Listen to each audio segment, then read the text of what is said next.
সারাদিন 14 ঘন্টা বসে পড়াশোনা করলে বইয়ের দেখানো লাইনগুলো তোমার একদম ঠোঁটস্থ, কিন্তু উইকলি এক্সামে যখন রেজাল্ট দিল তখন দেখলে তোমার মার্ক 60 থেকে 65 এর মধ্যে আটকে আছে। উল্টো দিকে তোমার পাশের বেঞ্চে বসে একটা ছেলে 95 পেয়ে সেন্ট্রালে টপ করে বসে আছে। তখন তোমার ব্রেন গেল প্যানিক মোডে এবং বডিতে কর্টিসল নিঃসরণ হলো। কর্টিসল নিঃসরণ হওয়ার কারণে তোমার ডিপ্রেশন মোড অন হয়ে গেল। এই ডিপ্রেশনে তুমি মনে করতে থাকলে যে আমাকে দিয়ে মনে হয় কিচ্ছু হবে না। কিন্তু আজ আমি তোমাকে এমন একটা সাইকোলজিক্যাল সিক্রেট শেয়ার করবো যেটা জানলে তুমি বুঝতে পারবে যে ওই 95 মার্ক পাওয়া ছেলেটাও টপ মেডিকেল কিংবা মেডিকেলে চান্স হয়তো পাবেই না। চলো মেডিকেল উইকলি এক্সামের সায়েন্সটা ডিকোড করে। কোচিং এর উইকলি এক্সামে যারা টপ করে তারা একটা ফেক হ্যাক ইউজ করে, যেটার কারণে তারা অনেক বেশি মার্ক পায়, কিন্তু আলটিমেটলি সেটা দিন শেষে তাদের ভোগান্তির কারণ হতে পারে। তারা কোচিং এর যে বইগুলো থাকে, কোচিং এর বিভিন্ন বই থাকে যেমন প্র্যাকটিস বুক অথবা মেডিটিক্স বা ডাইজেস্ট, সেগুলো পড়ে গিয়ে অনেক বেশি মার্ক পায়। সেগুলো একদম মুখস্থ করে গেলে অনেক বেশি মার্ক পাওয়া সম্ভব, কারণ প্রশ্নগুলো সাধারণত ওইখান থেকেই হয় এবং কোচিংগুলা সেই বইগুলোর বাইরে কখনো প্রশ্ন করার চেষ্টা করে না।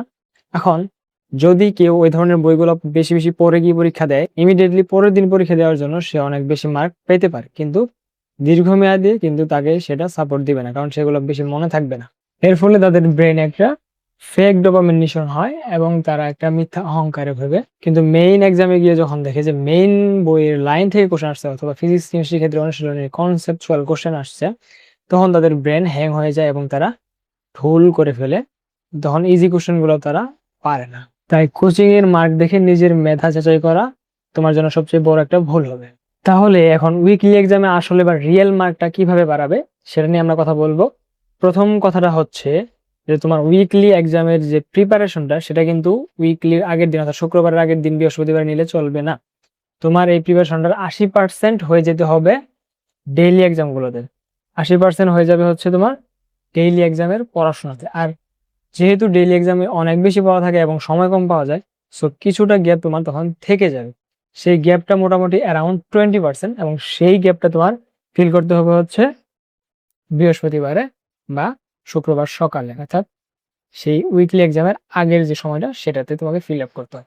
এবং সেক্ষেত্রে তুমি যে ট্রিকটা অ্যাপ্লাই করবে সেটা হচ্ছে ডেইলি এক্সামের গুলোতে যেটাতে তুমি সবচেয়ে খারাপ করছো, সবচেয়ে কম মার্ক পেয়েছো, সেটা দিয়ে আগে শুরু করবে। এবং যে জায়গাগুলো হচ্ছে লিকেজ আছে মনে হচ্ছে তোমার, হ্যাঁ, কারণ তুমি ডেইলি এক্সাম গুলো দিয়ে এসে অবশ্যই একটা অ্যানালাইসিস করেছো যে আমার এই এই জায়গায় ঘাটতি আছে, এই জায়গাগুলো হচ্ছে আমাকে আবার রিকভার করতে হবে। তো উইকলি এক্সামের আগে সেইগুলো আগে দেখবা, তারপরে যদি সময় থাকে ফার্দার আরো কিছু পড়াশোনা করবে। এবার আসি সবচেয়ে ডেডলি একটা হ্যাকে, সেটা হচ্ছে অটোপসি। অর্থাৎ তুমি নিশ্চয়ই ডেইলি এক্সাম কিংবা উইকলি এক্সাম গুলোতে হচ্ছে ভুল করবে। ধরো তুমি 100-তে 70 পেলে, তাহলে 30টা প্রশ্ন তোমার ভুল হয়েছে, কোনো কারণে ভুল হইতে পারে। হয়তো তুমি সেগুলো দাগাওনি কারণ তুমি সেটা জানো না, হয়তো বা তুমি হচ্ছে সেটা আন্দাজে দাগাইছো, সেটাও তোমাকে আবার পড়তে হবে, অথবা তুমি শিওর ভেবে ভুল দাগাইছো, সেটাও তোমাকে পড়তে হবে, বা কনফিউজ ছিল সেটা তোমাকে পড়তে হবে। আলটিমেটলি তোমার যে ভুলগুলো হয়েছে সেগুলো তোমাকে আবার পড়তে হবে এবং সেগুলো নিয়ে একটা অ্যানালাইসিস করতে হবে যে কেন আমার সেটা ভুল হইলো, তোমার কনসেপ্টের ঘাটতির জন্য ভুল হইলো নাকি অন্য কোনো কারণে, সেটা তোমাকে নিজেকে অ্যানালাইসিস করতে হবে এবং সেটাতে কাজ করতে হবে।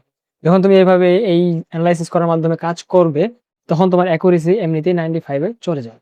এক্ষেত্রে তুমি যে কাজটা করবে সেটা হচ্ছে তুমি যেই প্রশ্নটা ভুল করেছো সেটা বইয়ের লাইন কোথায় আছে সেটা বের করবে। বের করে সেখানে তোমার সুবিধা মতো একটা মার্ক করে রাখবে যে এই জায়গাটা আমি ভুল করেছি, কারণ ব্রেন সাইকোলজি অনুযায়ী তুমি যেটা ভুল করো সেটাই তুমি বেশি মনে রাখো, সঠিক যেগুলো করো তার চাইতে বেশি। অতএব তুমি সেটাতে মার্ক করে রাখবে এবং যখনই তুমি বই খুলে সেটা আবার দেখবে, সেই পেজটা দেখার সময় তোমাকে ওই মার্কার বা ওই দাগানো লাইন যেভাবে তুমি দাগিয়ে রাখো না কেন, মার্ক করে রাখো না কেন, সেটা তোমাকে সিগন্যাল দিবে যে আমি হচ্ছে সেটা ভুল করছিলাম। সো তুমি সেটা আবার পড়ে ফেলবে। এই জিনিসটা তোমাকে অনেক বেশি এগিয়ে রাখবে, কারণ এরপরে তোমাকে আরো অনেক এক্সাম দিতে হবে, paper final, subject final, model test, এগুলোতে তুমি অনেক হেল্প পাবা এটার মাধ্যমে।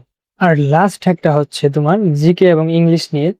তো অনেকেই বৃহস্পতিবার রাতে জিকে ইংলিশ পড়ে রাখে, কিন্তু আমি যেটা সাজেস্ট করি সেটা হচ্ছে তুমি সকালে ঘুম থেকে উঠে ফ্রেশ ব্রেন নিয়ে জিকে আর ইংলিশটা রিভাইজ দিয়ে যাও। তুমি মেইনলি কোশ্চেন গুলাই পড়বে, তো এটাকে আমরা বলি মর্নিং জিকেই।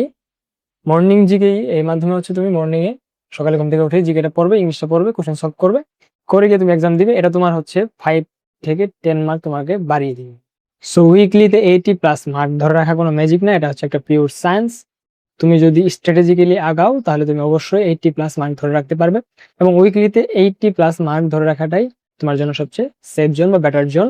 তুমি যে মেডিকেলি চান্স পেতে চাও না কেন, 80+ পেলেই তুমি সিকিউর আছো, এবং তোমার পড়াশোনা যদি ওইভাবে ধরে রাখো এবং ক্রমাগত উন্নতি করতে থাকো, তুমি নিশ্চয়ই ভালো একটা জায়গায় চান্স পাবে। স্টুডেন্টরা সাধারণত এক্সামগুলোতে অনেক ভুল করে ফেলে, বা পরীক্ষা দেওয়ার পরে মনে হয় যে এই জিনিসগুলো হচ্ছে আমি পারতাম কিন্তু কোনো কারণে পারি নাই। সো এই পেছনের কারণগুলা হচ্ছে আমাদের মেন্টাল স্টেট বা মেন্টাল ক্ল্যারিটির অভাব। সেটা নিয়ে আমি একটা ভিডিও তৈরি করব। তো চ্যানেলটি সাবস্ক্রাইব করে রাখো, যাতে তুমি ফার্দার তোমার অ্যাডমিশন টাইমে আরো বেশি হেল্পফুল ভিডিও আমাদের থেকে পেতে পারো, সেগুলো তোমাকে একটা স্মুথ অ্যাডমিশন জার্নি ক্রিয়েট করতে অনেক বেশি হেল্প করবে। তো দেখা হচ্ছে পরবর্তী ভিডিওতে। ততক্ষণ পর্যন্ত ভালো থাকো।